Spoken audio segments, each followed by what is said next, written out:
Hello, you are welcome to this video from my consulting room. In this video today, I'm going to be sharing with us myths and misconceptions about boosting your blood level naturally. And also, I'll be giving us tips about food substances that we can take to naturally boost our blood level. But before I go ahead, you will do me a favor by clicking on the subscribe button and turning on your notification bell so that for my subsequent videos as I upload them, you don't miss out on them. I would also encourage you to watch to the end, like, share with your loved ones, ask questions in the comment sections, and also endeavor to comment there. Thank you. Every now and again within the medical circle, as doctors, we are confronted with many scenarios of people trying to naturally boost their blood level on their own at home. And there are many myths and misconceptions about how we could do this naturally, how we could do this ourselves. Take for instance, I was consulting one day and a particular 10-year-old girl came for a follow-up visit, having been previously managed. She had to be transfused with blood while on admission. She was sent home on medications which included hematinics, that is, blood boosting medications. So she came in the company of her elder brother, who threw a very funny question at me. He said their dad's friend came to see them the previous day and he suggested that they got a tortoise that is alive, slaughter it, mix the blood with milk, and give this very innocent 10-year-old girl to drink.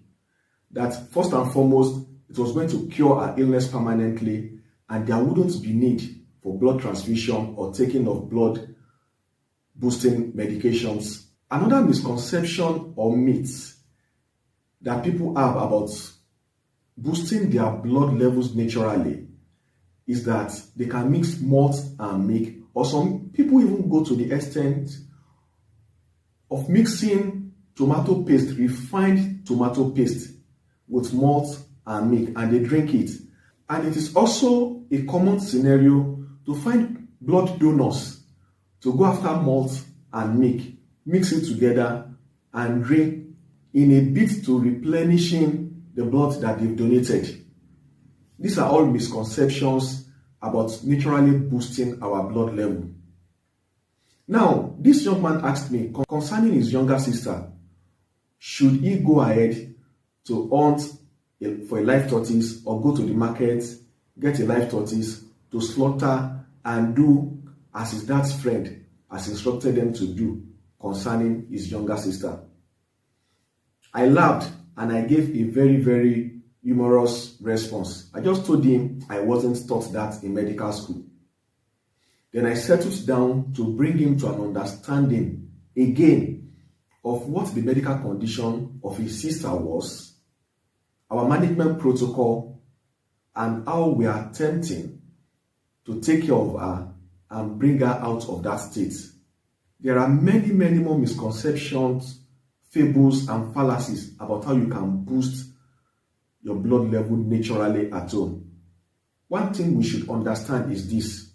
If your doctor sends you to the lab and result of investigations comes out and they make you understand that you will be needing blood transfusion, you will not need to argue. It is better you are transfused. It is better you consent to being transfused. There are other times that they will tell you that your blood level is low, but it is just mildly or marginally low, such that you could eat well to boost your blood level. And usually, in this case, they would send you home on hematinics, that is, blood boosting medications, which usually would contain iron supplements and folic acid supplements, because these are the things that the body would usually need to produce red blood cells on its own in a very, very healthy individual.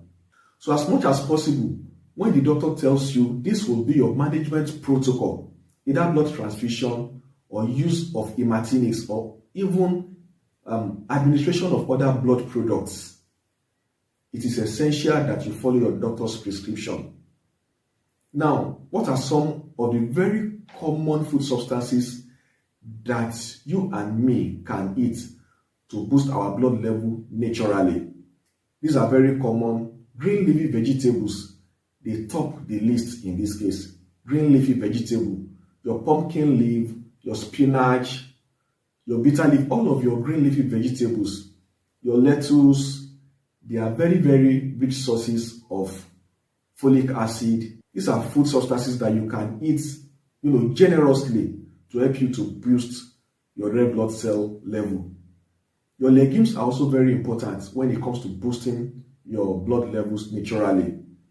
Your nuts, your beans, all varieties of beans are very, very essential. Protein-rich foods like fish, like chicken, turkey, egg, liver, these are also food substances that if you eat very generously around the time when the doctor says you will need to boost your blood level with hematinics, these are food substances that would help you to boost your blood level naturally. Your fruits are also a very wonderful set of food substance that you can eat to augment the hematinics that your doctor will prescribe to you. Following the fallacies, following the myths about malt and milk, about killing a live animal, mixing the blood with tomato paste, with malt, with milk, will only do us more harm than good. So as much as possible, we can have these food substances, eat them generously, follow our doctor's prescription in cases where we need to boost our blood levels naturally. If you find this video informative and you would like to watch more of my videos as I upload them weekly, I would encourage you once again to click on the subscribe button if you are not yet a subscriber to my channel. Turn on your notification bell so that you don't miss out on my videos as I upload them. I would also encourage you to like this particular video, share with your loved ones, ask questions in the comment section, make your contributions also in the comment section. And until my next video, I remain your doctor, your friend, your fellow passenger on the path to living old and staying healthy while alive. Cheers.